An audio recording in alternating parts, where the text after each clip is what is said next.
So you want to pilot the Supermarine Spitfire. Well, do you like history? Do you like dogfights? And most importantly, do you like tea? Then the Spitfire is for you. The history of the Spitfire is a long one, and that's just to say.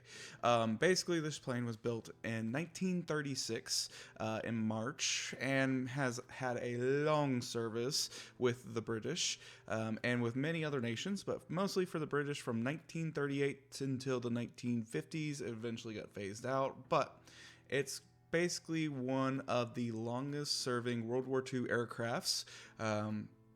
So it's got a lot of history. It's been a lot of battles and everything like that, but the biggest role that it played was in the Battle of Britain, where it played a crucial role in the 1940, along with the Hurricane, in defending against the German Luftwaffe with those constant parades and attacks where it happened all the time. So overall, over its whole entire history and production, there were 24 different marks, aka versions of the Spitfire, with improving performance, armament, and technology along the way.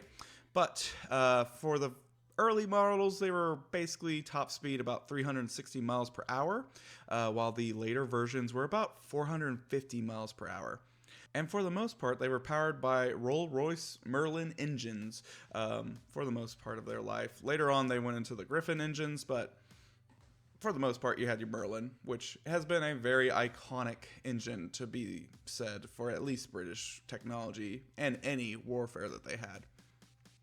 And of course, they are very iconic for their elliptical wings. It's a very unique design that gave them superior speed and maneuverability compared to other nations of the time period. So, with that being said, what's it like in War Thunder?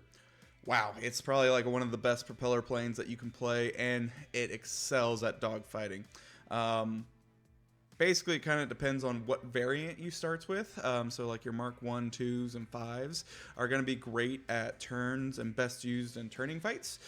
Later on, your mid-war, I guess you could say the later versions are about mid-war, which is going to be the Mark 9 and Mark 16, a really good mixture of good turning, but also they actually start having the firepower to be brought with them. And then the later versions of the Spitfires, like the 22s and 24s, man, they're heavy, they're faster, and they of course have more guns and cannons finally, which they're really good for boom and zoom tactics. So as you progress, it becomes less of a dogfighting and kind of turns into a BF-109 almost towards the end of the line. You could still do dogfights, don't get me wrong, but the tactics later on become more boom and zoom than turning fights, which is kind of different. Usually it's the other way around. We usually turn into turning fights instead of boom and zoom. So make sure you know your strengths. You've got superior turning radius compared to most planes. The only ones that probably will get you are going to be your Zeros, so just pay attention whenever you're fighting them. You got really good energy retention, which just basically means after you do some type of engagement or something like that, you're still going to have speed, which is great. Use that speed to climb up some more and get some higher altitudes so that then you can get into your next dogfight. Later models, this is kind of different because they're later. They're going to be more boom and zoom tactics, so you want to dive onto planes, do short bursts of fire, and then fly away, gain altitude, and do that over again.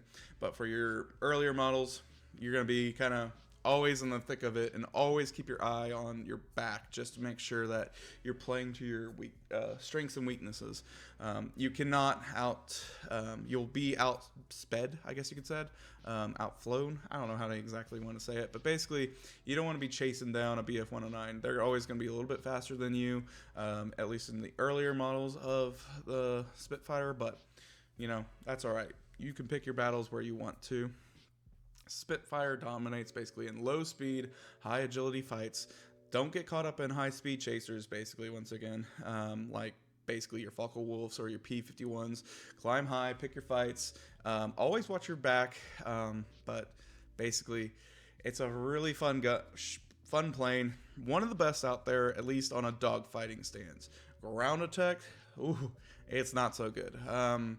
Some variants do carry bombs and or rockets, but they're not not best at all. So usually that's not in use, to be honest with you. So you're not really going to be ground attacking. You're going to be trying to protect your team by destroying the enemy, bombers, or anything like that. So once again, this is a wonderful plane that you can use in this game, and it's always fun to watch and play at all times, because it's just so much fun, and you can feel the care and attention that Gaijin gave to this plane, because it's very, I feel like it's probably one of the more historically accurate simulations in there, because of how much love and attention and history there, because there are books upon books. I've read a lot of books about the Battle of Berlin and the Royal Air Force whenever they first came out with radar, and it's really good, really entertaining.